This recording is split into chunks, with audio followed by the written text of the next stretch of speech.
अब हम पढ़ने वाले हैं गॉस प्रमेय के बारे में। यहाँ पर गॉस प्रमेय या फिर गाउस प्रमेय, किसी बंद पृष्ठ से गुजरने वाला संपूर्ण विद्युत फ्लक्स उस फ्लक्स के अंदर निर्वात में उपस्थित कुल आवेश का 1/ε गुना होता है। संपूर्ण विद्युत फ्लक्स उस बंद पृष्ठ के अंदर कितना गुना होता है? उसके आवेश का 1/ε गुना होता है। यह क्या है?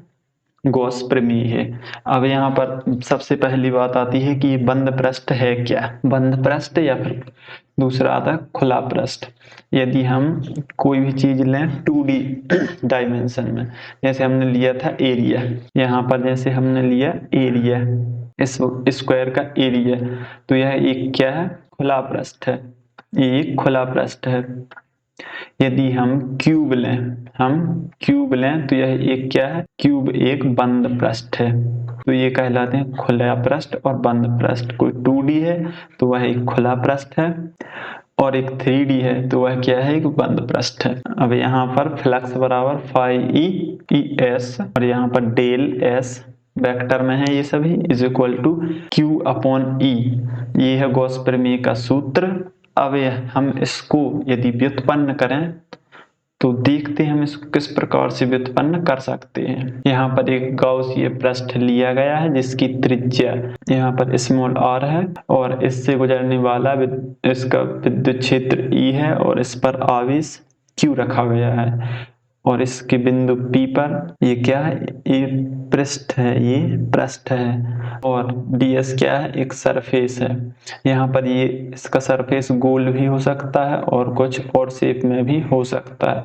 आप जैसा सोचें वैसा भी इसका शेप हो सकता है, कुछ इस प्रकार से भी इसका शेप हो सकता है, और इसकी ऐसे आप त्रिज्या ले सकते हैं r, और यहाँ पर आप एक क्षेत्रफल अवयव लीजिए ds। ये क्या है? विद्युत क्षेत्र E है, और यहाँ पर बिंदु P मान लीजिए। यहाँ पर E विद्युत क्षेत्र E बराबर 1/4πε/Q/r²।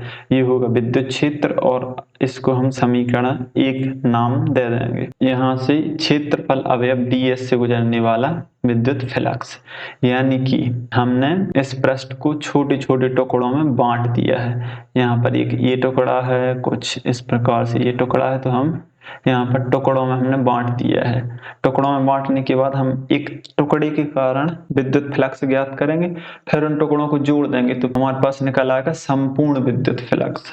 सबसे पहले हम छोटी सी चीज के लिए निकालते हैं विद्युत फ्लक्स, फिर पूरी चीज के लिए हम विद्युत फ्लक्स निकालते हैं, और उसका हम निकालने के लिए समाकलन का प्रयोग करते हैं। तो क्षेत्रफल अवयव ds से गुजरने वाला विद्युत flux d phi is equal to vector electric field into vector of क्षेत्रफल अवयव EDS इंटू कॉस थीटा। ये आ जाएगा हमारे पास d phi का मान, और यहाँ पर कॉस थीटा क्या है? 0 होगा, और कॉस थीटा 0 का मान होता है, कॉस 0 का मान होता है 1। तो सिर्फ d phi is equal to हमारे पास आ जाएगा EDS आ जाएगा। अब E का यहाँ पर समीकरण 1 से हम मान रख देंगे, 1/4πε0 Q/r²। इसके बाद हम मान रख देने के बाद अब गोले से गुजरने वाला संपूर्ण फ्लक्स, ये क्या था? ds क्या था? ds क्या था? एक अल्प विद्युत फ्लक्स था। अब हम निकालेंगे संपूर्ण विद्युत फ्लक्स यानी φE। आप इसको हम यहाँ पर सिर्फ φ भी ले सकते हैं, तो φ इज इक्वल टू यहाँ पर d phi, यानी कि जो छोटा छोटा विद्युत फ्लक्स है हम उसको जोड़ देंगे। यहाँ पर d ये क्या है? समाकलन s फॉर सरफेस, जो भी सरफेस है उसका हम समाकलन कर देंगे।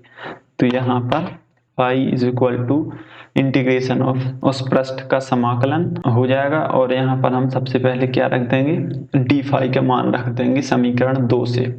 यहाँ पर हम क्या लिख देंगे? समीकरण 2 से d phi का मान क्या था? 1/4πε0 Q/r² इंटू ds। ये था समीकरण 2 का मान। तो हम यहाँ पर dq के बराबर यह सब रख देंगे, और यहाँ पर ये सभी कांस्टेंट बाहर आ जाएंगे, और सिर्फ इंटीग्रेशन होगा इस चीज का। जिस प्रकार इंटीग्रेशन हम dx का करते हैं तो हमारे पास सिर्फ x आता है, उसी प्रकार हम यदि ds का करेंगे तो s आ जाएगा, और यहाँ पर ये लिखा है s यानी इसका संपूर्ण पृष्ठ। यहाँ पर हमने गोला लिया है तो गोले का संपूर्ण पृष्ठ क्या होता है 4πr²। गोले का संपूर्ण पृष्ठ 4πr²। तो यहाँ से ये 4πr² से ये r² कट जाएगा, सिर्फ हमारे पास क्या बचेगा Q/ε0। तो यही क्या है गॉस प्रमेय है, यही गॉस प्रमेय है, या फिर यही गॉस प्रमेय का व्यंजक है। अब यहाँ पर विशेष स्थितियां देखिए।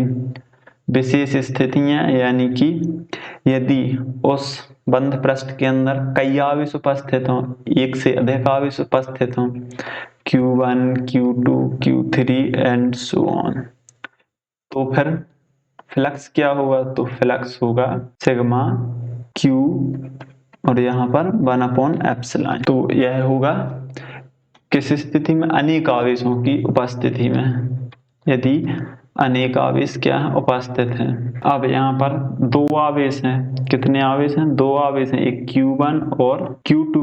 यहाँ पर कितने आवेश उपस्थित हैं, दो आवेश Q1 और Q2। एक आवेश Q1 उपस्थित है इस पृष्ठ पर, इस गाउसीय बंद पृष्ठ के अंदर, और एक Q2 है बाहर। तो सिर्फ अंदर वाले के कारण फ्लक्स होगा, बाहर वाले के कारण नहीं होगा। तो सिर्फ फ्लक्स क्या होगा Q1 के कारण ही होगा बस, और Q2 के कारण नहीं होगा। तो ये थी गॉस प्रमेय की कुछ विशेष स्थितियां जो ऑब्जेक्ट में पूछी जा सकती हैं।